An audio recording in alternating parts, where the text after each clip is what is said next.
so now we're going to hear from Erica Lambert. Now, I have two different versions of Erica's, bio. This one says that she's SVP of Global Channel Services Sales at Dell, but I have her down as an analyst and modeler for PayPal. So maybe I have two different bios. So I want to make sure that Erica takes the chance to introduce herself correctly. But whatever it is that you're doing, if you've been at Dell, you've been there a long time, and I'm so grateful to have you. She's going to be speaking on becoming the next generation of women leaders. Put your hands together for Erica Lambert. Yes. Woo. Erica. Well, thank you, Patty. You have to tell me, which of these Erica Lamberts are you? I am the Dell Erica Lambert. Okay, good. All right. So, almost 25 years at Dell. And so I knew it. I knew it was a long time at Dell. So tell us, what is your power word? Oh, my power word? Oh, my goodness. Be bold. Bold. Bold. Okay. All right. So here to help us be bold, Erica Lambert. Thanks, Erica.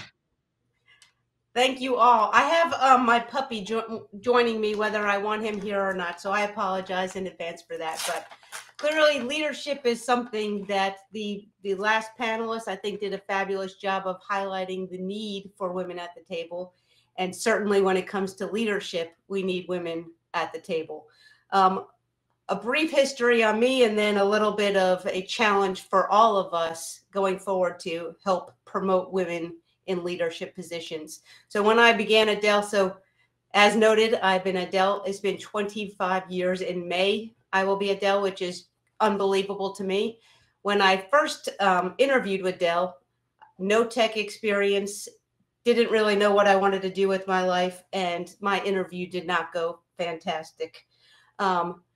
Luckily, they were growing so much at the time. They said, hey, we'll bring you in as a contractor. And it was a try and buy situation. And luckily for me, they bought. And my career was a lucky one in that it moved very, very quickly. So 2 years in sales, right to sales management. And then within 2 years of that was leading leaders, which at the time felt like way too big of a jump for me. I wasn't ready. And I even said that in the conversation where they said, hey, we're growing fast.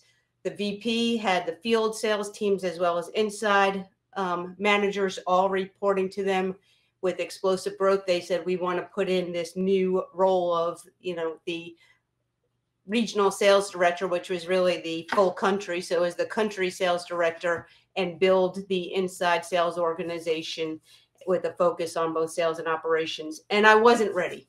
But what I'll tell you is that experience, the learning you get from doing is far superior than sitting on the sideline trying to check every box and be fully ready to get on the field. You have to be on the field in order to truly continue to develop yourself as a leader and grow. And so the key message that really I wanted to lean into, there's one of my favorite quotes was the Henry Ford quote of whether you think you can or you think you can't, you're right. And if you think you can be a leader, you can. And I think we as women all know that we often lean into the I think we can't. And we lean into the I feel like I am, the imposter syndrome and everything else that holds us back from unleashing our full potential. And so the challenge, I think, for all of us is how do we get on the field even when we feel like every box isn't checked? And I know there's been many studies done on this, but for those of you who haven't heard and seen this study information, is the survey data shows that for an open position, if a man looks at the requirements of a job and he has 30 or 40% of them, he'll say, I got this, I'm going for it. And sadly, if a woman looks at those same requirements and has 70% of those expectations and experiences, she will say, I'm not ready. I still have work to do before I can go and take this opportunity. And surely we are missing out on so many great women because of this phenomenon. And I think we all know it's true. We are our own worst enemy. We are our own worst critic, and we continue to judge ourselves in ways that nobody would ever judge us. So my challenge to all of you is, if you have 30 to 50% of the experiences needed to take on that leadership opportunity, you go for the interview, you get on the field, you know that you're going to get bumps and bruises along the way. You know you might fall down a few times, but know that there's also women around you that are more than willing to help pick you back up and help you on that journey. So short and sweet message, but really that is the key. I think once you're in the role, there's a million support systems there.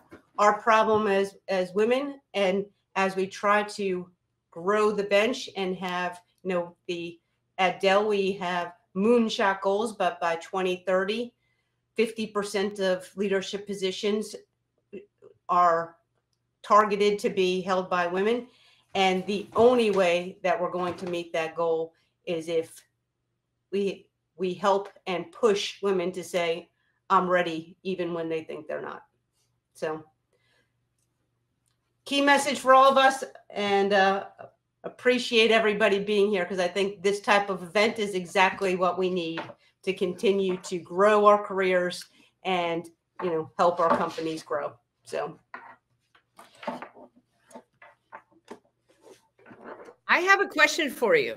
Will you, Erica, will you just answer this for me? So really, you talked about getting on the field, how important it was. Now, you've been there for 25 years. So what is it that you do to help women to step onto that field? How do you help them to do that? Yeah. So I mentor many women across the organization, and the very conversation that we're having today is exactly what I have time and time again, because what I see over and over is that women will come, we'll be mentoring, and they'll say, hey, there's this opportunity, but I'm not ready. And then it's kind of trying to walk them through, like, why do you think that? How do we overcome that? And, there's also the perception that I see and hear time and time again, is that if I take that next step, then I can't have work-life balance and I can't manage everything. And the reality is you move up the chain and, become a leader. Yeah. Delegation is key. And the more you bring up your team, the more you can have that balance. Yes. Fantastic. All right. Yeah. And then, so does anyone have any questions for Erica before we let her go? Because that's 25 years of expertise right there. And what that means is that she's had to navigate all of these different dark corners that exist out there, and dark places, really, in terms of yourself and feeling confident. So what do you actually do to help yourself feel confident when you are up against something really tough? Yeah. I see you have a puppy, so that might be one way. I do. That's not my my best.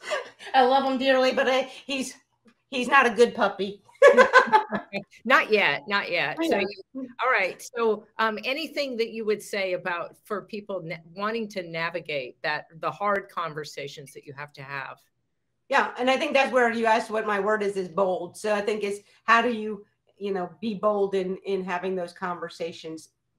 Myself personally, what I've seen over time is this: just going in, having a conversation cold with a leader who doesn't know me or see me in action is much harder than, those leaders that you're showing up, you're seeing them in meetings. And I think, the biggest thing you can do to help accelerate and drive the conversations about what's next is by having a voice in meetings when you go in. Lord knows behind the scenes, I always hear of, solution ideas and what people think about what could be done in the business. Don't be afraid to come to the table with a solution. People want to hear it. And that starts to show that you're thinking broader about the business, the impact you can make, and helps build those relationships. So then when you do go and say, hey, I want to have a conversation about my career, people are eager to listen and eager to help. Yeah, fantastic. Well, thank you so much for being with us and sharing your wisdom. If you want to connect with her, you can connect in the chat there. We'll put in her how to get, look, somebody else put something in there about confidence. I love that. We'll look forward to hearing how it's going with your puppy training. And thank you. Excellent. Okay, thank you so much, Patty.